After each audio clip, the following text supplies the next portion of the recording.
Hello friends, welcome to the new fangle competition classes. आप सभी का स्वागत है आपके अपने YouTube channel new fangle competition classes में। दोस्तों, आज मैं आपके लिए लेके आई हूँ साइंस पैथोलॉजी की क्लास, जिसके अंदर आज हम एक टॉपिक पढ़ने वाले हैं which is nature of science.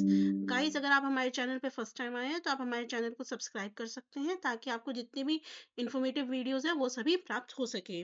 One more thing बेटा, जो बच्चे अभी 8 फरवरी के लिए प्रिपेयर कर रहे हैं, तो बेटा मैं आपको बता दूं, हमारे चैनल पे प्रीवियस ईयर क्वेश्चंस की तैयारी कराई जा रही है, जिसमें हमारे 7 पेपर्स हमने ऑलरेडी सॉल्व कर लिए हैं। यदि आपने वो नहीं देखे हैं तो आप उन्हें प्लीज़ ज़रूर चेक कीजिए, बिकॉज ये बहुत ही इंपॉर्टेंट पेपर्स हैं और आपके बेस बनाने का काम करते हैं प्रीवियस ईयर के क्वेश्चन पेपर।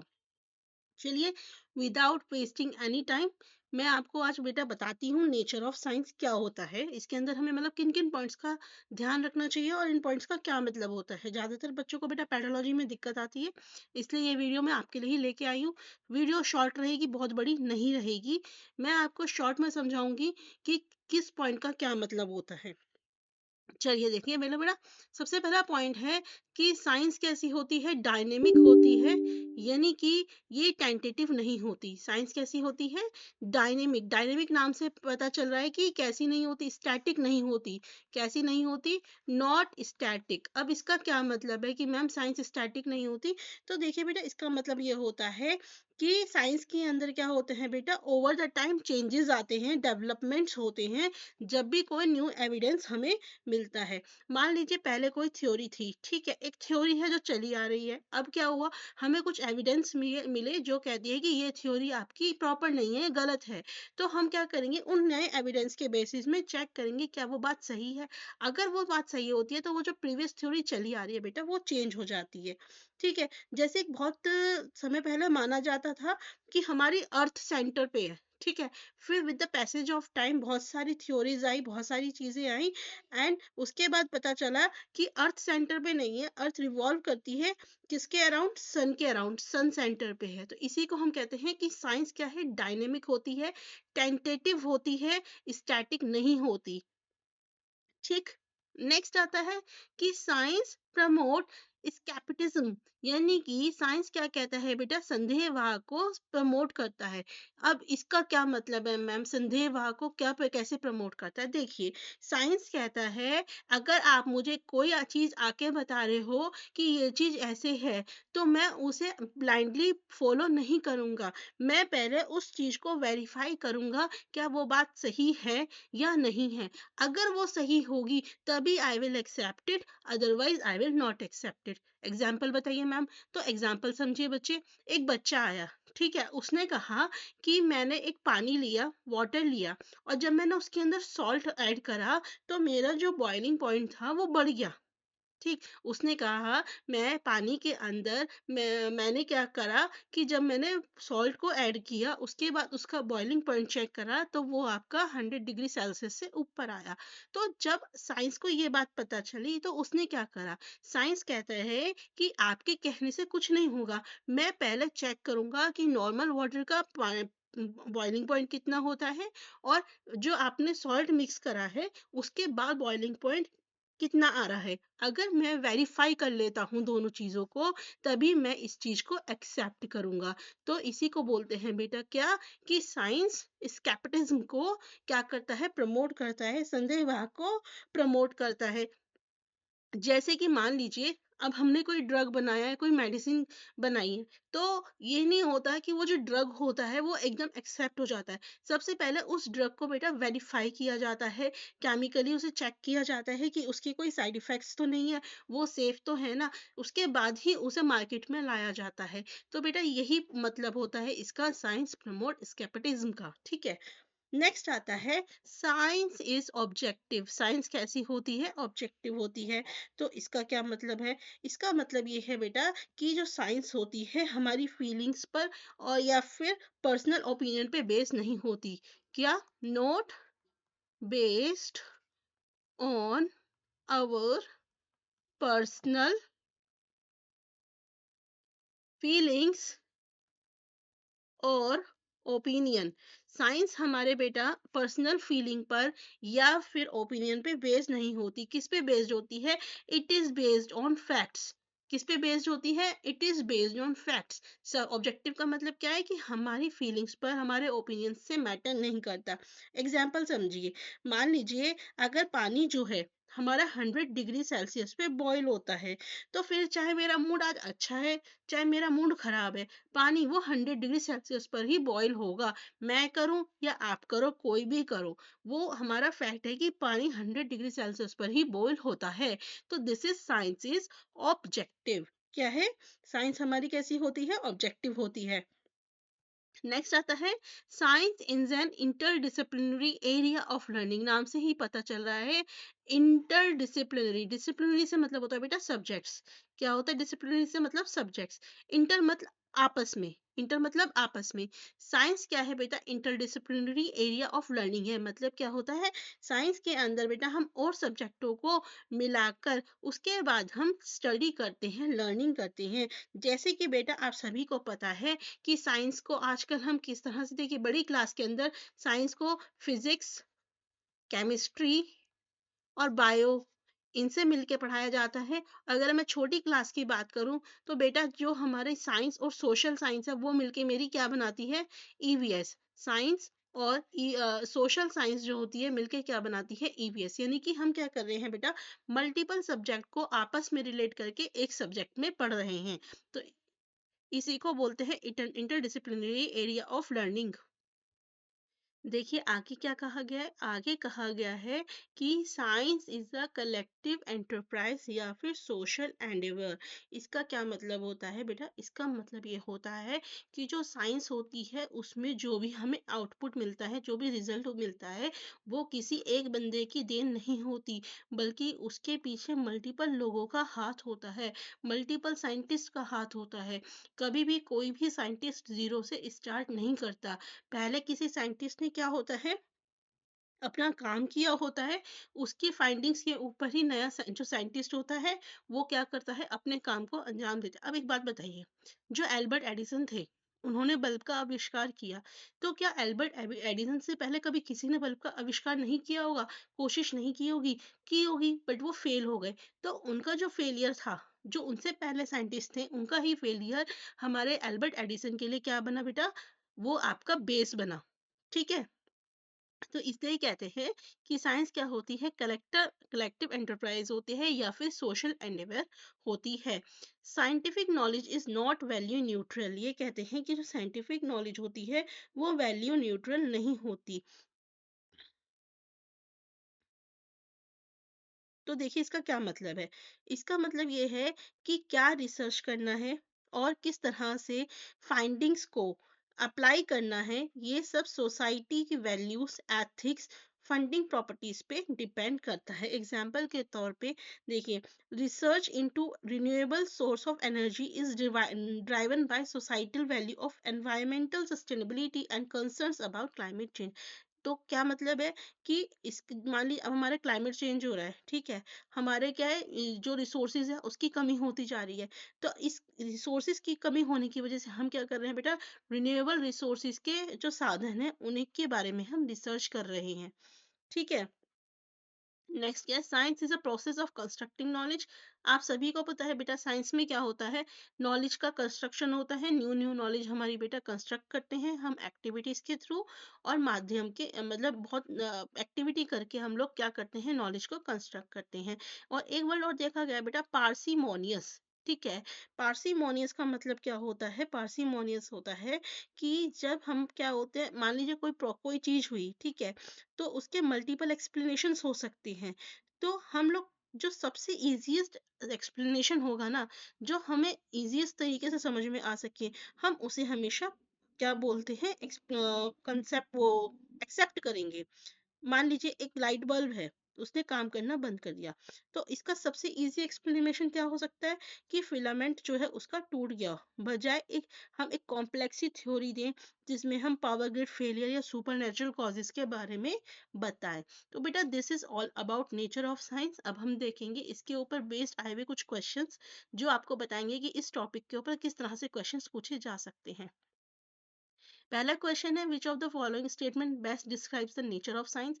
इनमें से बेटा कौन सा स्टेटमेंट है जो कि आपका नेचर ऑफ साइंस को अच्छी तरीके से एक्सप्लेन कर सकता है। कहते हैं देखिए कि जो साइंटिस्ट होते हैं टोटली ऑब्जेक्टिव होते हैं इन देयर वर्क में। तो बेटा ये कहना कि टोटली ऑब्जेक्टिव होते हैं ये गलत है। हमारी फीलिंग्स हमारी ओपिनियन कहीं ना कहीं हमारी मैटर कर जाती हैं। हाँ ऑब्जेक्टिव होते हैं बात सही है, लेकिन टोटली ऑब्जेक्टिव होते हैं ये कहना गलत हो सकता है। तो ये पॉइंट नहीं होगा। Science is a system of belief बेटा, not belief. Science is a system of facts. Science बेटा फैक्ट्स पे चलती है, बिलीफ्स पे नहीं चलती। The scientific method is the only guide for conducting research.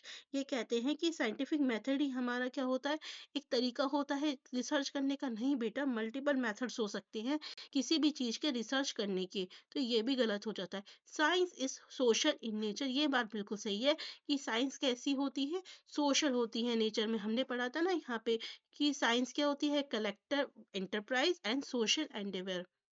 ठीक।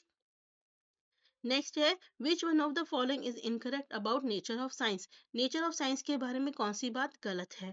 The law of science are fixed and eternal truth. ये कहते हैं कि जो साइंस के लॉज होते हैं वो फिक्स्ड होते हैं और एटर्नल, यानी कि ऐसे ट्रूथ जिन्हें कभी चेंज नहीं किया जाता। नहीं बेटा, ये कहते हैं, हमने पढ़ा था ना कि साइंस कैसी होती है, डायनेमिक, टेंटेटिव, स्टैटिक नहीं होती।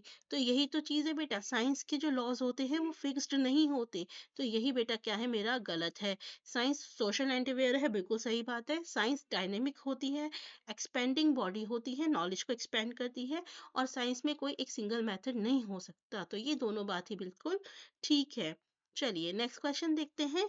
नेक्स्ट क्वेश्चन में क्या पूछा गया है। नेक्स्ट क्वेश्चन में कहा है during science class teacher share with her learner the credit for the invention of electric bulb is usually given to Thomas Edison। देखिए, जो इलेक्ट्रिक बल्ब का क्रेडिट है इन्वेंशन का वो थॉमस एडिसन को दिया जाता है। Several others before him worked on it. बहुत सारे लोगों ने उसके ऊपर काम किया, बट दे फेल्ड, वो फेल हो गए। What does the above remark by the teacher indicate about science. तो ये जो रिमार्क दिया गया है टीचर के द्वारा साइंस के बारे में, ये क्या कहता है कि इंटरडिसिप्लिनरी एरिया ऑफ लर्निंग है। नहीं, भैया एक चीज देखिए, अभी मैंने आपको बताया था कि कभी भी एक साइंटिस्ट जीरो से स्टार्ट नहीं करता। वो क्या करता है बेटा, जो दूसरों की फाइंडिंग्स होती हैं उन्हीं को बेस बना के अपनी न्यू फाइंडिंग्स करता है। तो इसलिए हम उसे क्या बोलते हैं, सोशल कलेक्टिव एंटरप्राइज। क्या बोलते हैं यहाँ पे कि कलेक्टिव एंटरप्राइज। तो एक ऑप्शन तो आपको पक्का पता है कि आपका एक ऑप्शन क्या होगा, कलेक्टिव एंटरप्राइज है, यानी कि सी होगा। तो ये ऑप्शन तो बेटा मेरा कट गया, है ना। अब देखते हैं नेक्स्ट क्या है कि इन्होंने कहा है कि एक टीचर ने कहा कि क्रेडिट जो है इलेक्ट्रिक बल्ब का इन्वेंशन का एडिसन को देते हैं, लेकिन उससे पहले भी कई लोगों ने काम किया है लेकिन वो फेल हो गए हैं। तो ये कहता है कि जो एंटरप्राइज कलेक्टिव एंटरप्राइज है, क्योंकि बहुत सारे पीपल ने इसके इन्वेंशन में कंट्रीब्यूट करा। और दूसरा क्या है, ये डायनेमिक होता है। साइंस क्या है बेटा, डायनेमिक है। क्यों है, क्योंकि न्यू नॉलेज और इम्प्रूवमेंट्स जो है वो की गई है किस पे, पास्ट एफर्ट्स पे। जो ये दर्शाता है कि जो साइंटिफिक अंडरस्टैंडिंग होती है और टेक्नोलॉजी होती है वो कॉन्स्टेंटली इवॉल्व करती रही है।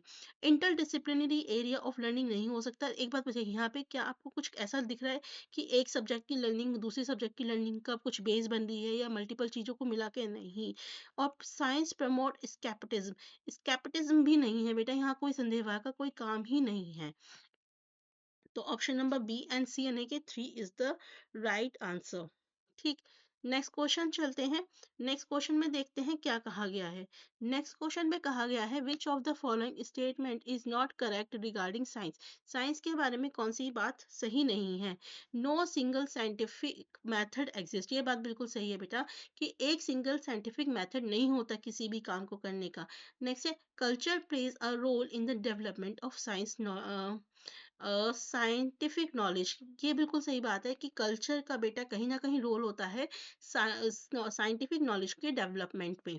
Creativity has no role in science. अगर बेटा क्रिएटिविटी नहीं होगी तो आप क्या साइंस में कुछ फाइंडिंग्स कर पाओगे? खुद सोचो। अगर क्रिएटिविटी ही नहीं होगी आपके अंदर तो आप कैसे हाइपोथेसिस जनरेट कर पाओगे? कैसे आप एक्सपेरिमेंट कर पाओगे? कैसे डाटा को इंटरप्रेट कर पाओगे? नहीं कर पाओगे ना बेटा। तो साइंस में क्रिएटिविटी तो बेटा ज़रूरी है, तो यही आपका गलत स्टेटमेंट है। There is subjectivity in the development of science knowledge. एक चीज देखिए बेटा, मैंने बोला था कि जो साइंस होती है वो ऑब्जेक्टिव होती है, विच इज फाइन। लेकिन कभी कभी क्या होता है कि सब्जेक्टिविटी मतलब कभी कभी हमारे पर्सनल ओपिनियंस भी हमारे इसमें मैटर कर जाते हैं। ठीक है, क्योंकि हर चीज को देखिए, कुछ चीजें हैं वो फैक्ट बेस्ड हैं, बट कुछ चीजें होती हैं जहाँ पे पर्सनल ओपिनियन भी मैटर करते हैं। तो हम ये कभी नहीं कहेंगे कि साइंस कंप्लीटली ऑब्जेक्टिव है। ये बात याद रखिएगा, साइंस कभी भी कंप्लीटली ऑब्जेक्टिव नहीं होती। नेक्स्ट है, which of the following statement is true regarding science. Science के बारे में कौन सी बात सही है कि साइंस इज पार्सोमोनियस। बिल्कुल सही बात है। साइंस क्या करती है बेटा? सिंपल आंसर प्रेफर करती है। और साइंस इज स्केप्टिकल। ये कहते हैं कि साइंस संदेहवाद को क्या करती है बेटा? प्रमोट करती है। तो दोनों ही ऑप्शन हमारे क्या है? Three. Option number three is the right answer. Next है, which of the following statement regarding scientific knowledge is true. Scientific knowledge के बारे में बेटा कौन सी चीज सही है? Scientific knowledge is subject to periodical revision in the light of new evidence. बिल्कुल सही बात है बेटा। जब हमारे न्यू एविडेंस आते हैं तो जो पहले की नॉलेज चली आ रही है उसमें क्या आता है? रिवीजन आता है। तो यही बात सही है। ये कहते हैं साइंटिफिक नॉलेज हमारे कल्चर से इन्फ्लुएंस नहीं होती। बिल्कुल होती है बेटा, कल्चर से, सोसाइटी से इन्फ्लुएंस्ड होती है। Scientific knowledge is objective and unbiased. ये कहते हैं साइंटिफिक नॉलेज ऑब्जेक्टिव होती है और अनबायस्ड होती है। देखिए, साइंटिफिक नॉलेज ऑब्जेक्टिव होती है लेकिन कंप्लीटली ऑब्जेक्टिव नहीं होती। ठीक है, scientific knowledge focus on finding solution to present problem. नहीं बेटा, साइंटिफिक नॉलेज केवल सॉल्यूशन फाइंड करने पर ही फोकस नहीं करती, बल्कि उसके अदर फैक्टर्स पर भी वो क्या करती है? आपका ध्यान देती है। Which of the following statement is correct regarding scientific knowledge. Scientific knowledge के बारे में कौन सी बात सही है? Science is a social enterprise. सही है कि scientific method is the only correct method for investigate. कहते हैं साइंटिफिक मेथड ही एक ऐसा मेथड है जो इन्वेस्टिगेशन कर सकता है। ये बात तो बेटा गलत है। Serendipity has no role. ये भी गलत है कि सेरेंडिपिटी का कोई रोल नहीं होता। All scientific ideas are verified. बेटा कंट्रोल एक्सपेरिमेंट्स में कोई भी मतलब जरूरी नहीं है कि सभी साइंटिफिक आइडियाज को कंट्रोल्ड एनवायरनमेंट के अंदर ही हम क्या करें? वेरीफाई करें। तो इसका बेटा सही आंसर क्या होगा? Science is a social enterprise. क्या होगा? Science is a social enterprise. चलिए, नेक्स्ट है, which of the following statement is are true regarding nature of science. Nature of science से रिलेटेड बेटा कौन सी बात सही है? कि साइंस इस कैपिटलिज्म प्रमोट करता है। ठीक। Science is always objective. अभी मैंने बताया बेटा, साइंस हमेशा ऑब्जेक्टिव होगा ये जरूरी नहीं है। Science is interdisciplinary. ये बात सही है। Science is same all across the culture. नहीं बेटा, हर कल्चर में साइंस एक जैसा हो ये जरूरी नहीं है। क्या मेरे पास ए एंड सी ऑप्शन है? बिल्कुल है। So option number four will be your answer. चलिए नेक्स्ट क्वेश्चन की तरफ चलते हैं, देखते हैं नेक्स्ट क्वेश्चन में बेटा क्या बोला गया है। While teaching motion in the class, Newton's theories could not explain observation relating to very small and massive system। जो न्यूटन की थ्योरी थी बेटा, वो बहुत स्मॉल और मैसिव सिस्टम के बारे में नहीं बता पाए। ये काम किसने किया था? थ्योरी ऑफ रिलेटिविटी जो आइंस्टाइन ने दी थी। तो इनमें से जो जो ये एस्पेक्ट दिया बेटा, इसमें साइंस के किस नेचर के बारे में टीचर हाईलाइट कर रहा है? कि सब्जेक्टिविटी है साइंस में, टेंटेटिवनेस है, कल्चरली एम्बेडेडनेस है, या वैल्यू न्यूट्रलिटी है?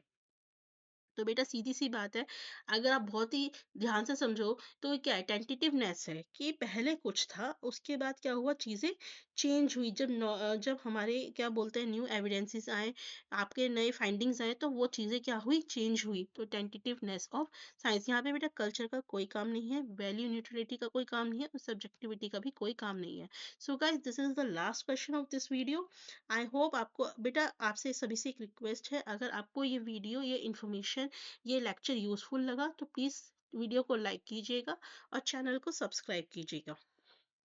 तो बेटा एक आपका एक्सर्प्ट दे रखा है, ठीक है। आपको एक पैराग्राफ दे रखा है और आपको बताना है कि इसमें किस तरह का नेचर ऑफ साइंस हमें बता रहा है। English physician William Harvey discovered the circulation of blood. तो विलियम हार्वे ने बेटा ब्लड के सर्कुलेशन के बारे में डिस्कवरी की।